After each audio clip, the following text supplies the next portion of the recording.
Okay, drop out. Sir, yan sir, dalawang aircon. No, dyan dati. Yung may ano.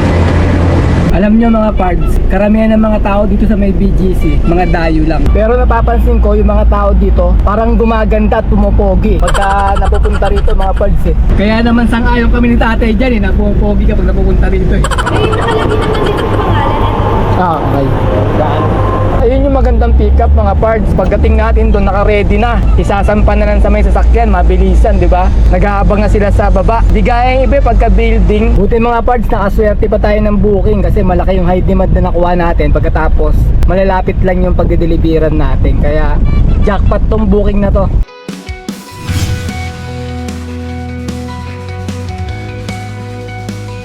Good day mga pards! Today is another booking day na naman tayo. November 23 ngayon, 2024. Time check, 10:11 AM. First booking natin from Gulod, Novaliches going to Taguig sa halagang 847. Ang layo ng pickup location ay 300 meters lang. Papunta na kami sa may pickup location. 1,000 kg to mga pards. Pick tayo mga pards. Ito sir.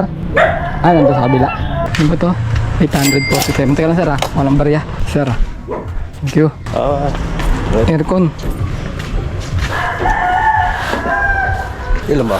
Dalawa. Ano? Sa may Fountain Plaza daw sila. Fountain Plaza. Sige, hanapin ko yung Fountain Plaza. Sa may Binis mismo. Sige. Yung Fountain doon.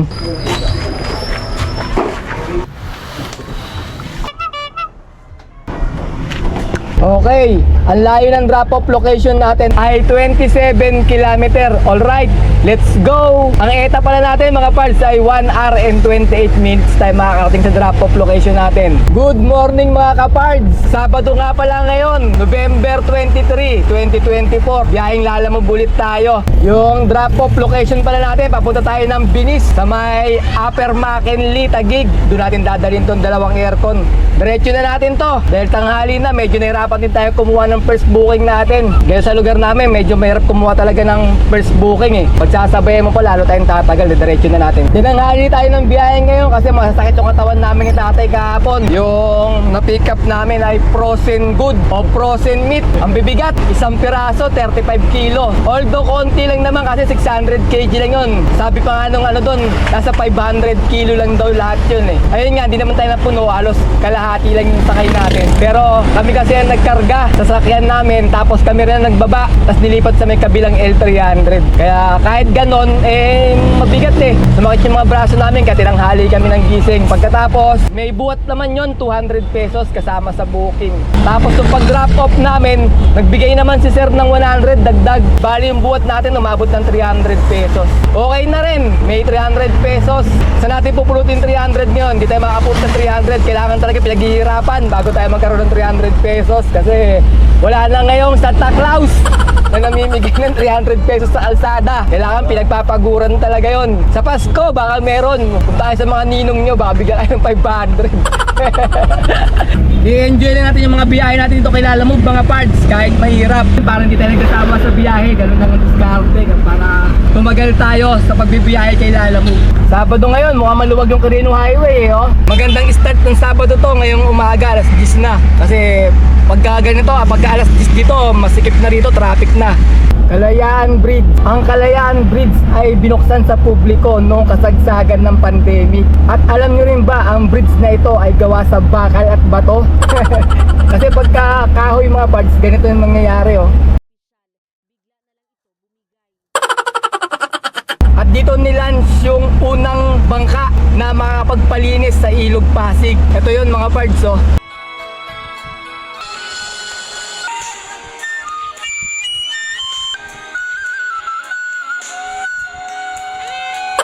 Malapit na tayo mga parts. Nandito na tayo sa may Upper McKinley. Yung drop off natin. Ganda rin itong lugar na to, malinis dito oh. Okay, drop off. Sir, sir, dalawang aircon.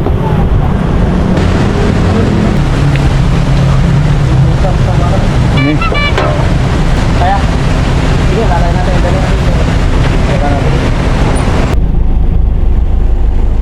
Alam nyo mga pards, karamihan ng mga tao dito sa may BGC, mga dayo lang. Pero napapansin ko yung mga tao dito, parang gumaganda at pumopogi pagka napupunta rito mga pards eh. Kaya naman sang-ayon kami ni tatay dyan eh, napupogi kapag napupunta rito eh.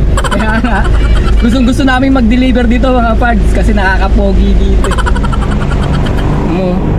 Mga building mga pards. Time check, 12:59 PM. May second booking na tayo. Multiple drops to mga pards. From Taguig going to Quezon City, going to Manila. Sa halagang 1,206.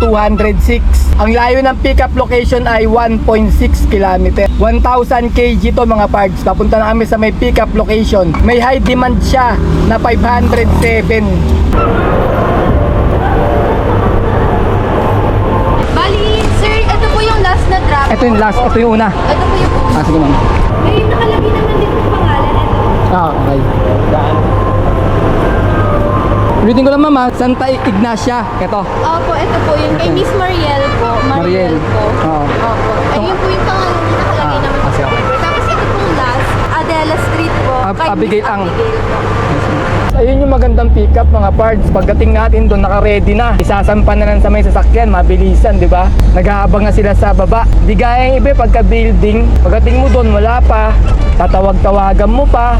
Minsan walang signal kasi nasa basement tayo. Saka pa lang bababa, ire-ready pa lang. Ayun, maganda yung pickup na ganun. Kasi pagdating natin doon, nandun na sila. Nandun na sila sa may basement, nakaabang na. Pagdating namin, banggit pangalan, o yun, diretso na, sampa na sa may sasakyan, mabilisan talaga. Okay, papunta na tayo ng drop-off location natin. Dalawang drop tayo mga pards ha. Sa first drop muna tayo. Ang layo ng drop-off location ay 12 km. Alright, let's go! Buti mga pards, nakaswerte pa tayo ng booking kasi malaki yung high demand na nakuha natin. Pagkatapos, malalapit lang yung pagdideliveran natin. Kaya jackpot tong booking na to. Sakto nga habang kumakain kami ni tatay doon, nag-aabang kami ng booking. Ngayon nga lumabas tong booking na to. Sakto, malapit lang sa pick up location natin. Alam niyo mga pards, ito si tatay, lagi nakabantay sa akin yan tuwing nagmamaneho ako eh. Ewan ko ba kung bakit ganun. Parang yung ano pa rin, yung nung araw, nung nag-aaral pa lang ako mag-drive, lagi siya nakabantay sa akin. Oh, mababangga, oh, masasagi, oh, diretso lang yung mga tipong ganun. Ganun talaga eh, no? Pagka driver ka, mas gusto mo yung ano eh, ikaw yung nagmamaneho para safe. Ewan ko ba't ganun mga driver mga parts, kahit ako din eh. Kung minsan, di ba, pinapadrive ko sa iba. Tapos ano lang ako, pasahero lang ako. Parang gusto ko agawin yung manobela na ako na yung magdadrive para mas safe. Kayo mga parts, ganun din ba kayo? Pagka ibang nagdadrive para sa inyo?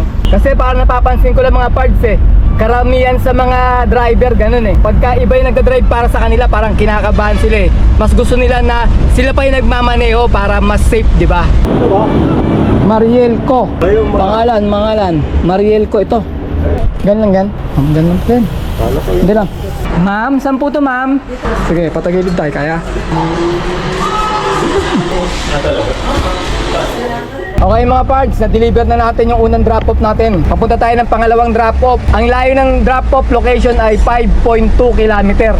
Alright, let's go! Sir, kaya no sir? Mariel ko?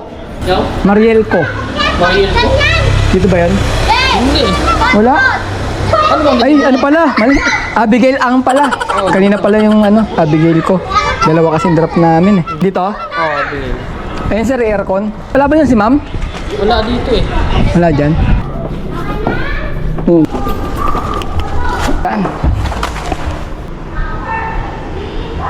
Time check, 4:43 PM. Meron na tayong pangatlong booking. Dalawang drops to mga parts. Multiple booking to. From Manila going to Mandaluyong to Makati. Sa halagang 1,211. Ang layo ng pickup location ay 2.1 km. 1,000 kg to mga parts. May high demand siya na 461. Papunta na kami sa may pick-up location. Traffic mga parts, yung pag-pick upan natin sa may One Luna. Dito kasi Recto Avenue, tapos kakaliwa tayo ng Masangkay.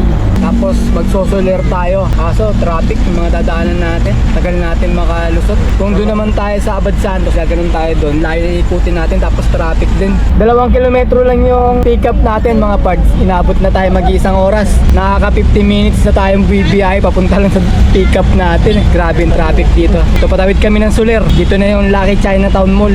Diretso pa tayo, tapos kakanan tayo rin sa may One Luna. Doon ang pick up natin. Grabe rin yung traffic doon. Ayun yung map oh.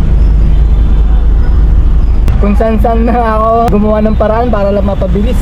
Kaso wala talaga. Lahat traffic. Ito yung sasakay ko, ma'am? Yung ano? Ito?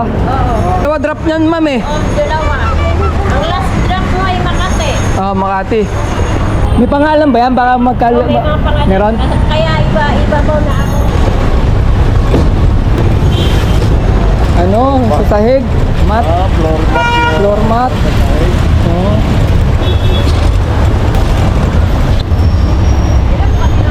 Okay, na-pick up na natin yung pang third booking natin. Dalawang drop tayo mga pards ha. Papunta na tayo sa unang drop-off natin. Ang layo ng drop-off location sa Mandaluyong ay 11 kilometer. Alright, let's go! Ito tayo mga pards sa drop-off natin. Unang drop-off to. Dalawang drop-off natin eh. Isang Mandaluyong kaya isang Makati. Floor mat nung deliver natin. Nung oras na ba? 7:42. Ginabi tayo, traffic dun sa may recto. Grabe yung traffic. Taga tayo, sana matatapos ngayon dahil Sabado eh. Kaso, no choice. Gagabihin tayo ngayon. Picture ko lang. Okay, salamat ah. Okay mga pards, papunta na tayo sa pangalawang drop-off natin, ang third booking natin. Ang layo na lang ng drop-off location ay 3.3 km. Alright, let's go! Ma'am, kay na Shiba po. Deliver. Yun na. Buksan mo tayo. Ayun na. Sige. Ayan na, wala pa. Ito, sa Nasib Dry Goods. Ito tayo mga pards sa pangalawang drop-off natin ng third booking. Isa lang may-ari nung ano natin. Unang drop-off natin, tsaka to. Magkalapit lang. Daluyong lang, tsaka ano. 3 kilometro nga lang yung pangalawang drop-off eh. Mula rin sa may unang drop-off natin. Nasa may ano tayo, Guadalupe. Nightlife sa Guadalupe oh. Daming kainan oh. Hindi ka magugutom dito. Kahit gabi, ano yung oras na ba? 8:03 ng gabi. Kaya lang, hinihintay pa natin yung ano natin eh. Drop-off natin lumabas yung magbubuhat. Nagtatawag pa sila ng nagbubuhat. Yun oh, may singer pa dun oh. Ay, ma'am, ito. 1 to 11.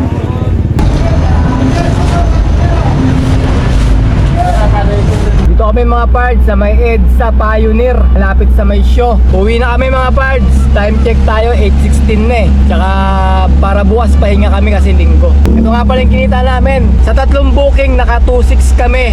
Pagkatapos, wala kami nakuha tip ngayon mga pards. Saktong-sakto lang yung mga pinabayad ng mga customer namin ngayon. Sa 2.6 na yan, bawasan natin ng 600 na diesel. Tsaka 200 na pangkain, bali 800 yun. Yung 2.6, bawasan natin ng 800. Ang matitira na lang sa amin ay 1.8. Ayun mga pards, naka 1,800 kami sa araw na to. Sa 3 booking. Malinis na yun mga pards. Labas na rin yung pangkain, pan-diesel, tsaka yung commission nila, alam mo. Kita-kita na lang ulit tayo sa mga susunod ko pa mga video mga pards. Paalam!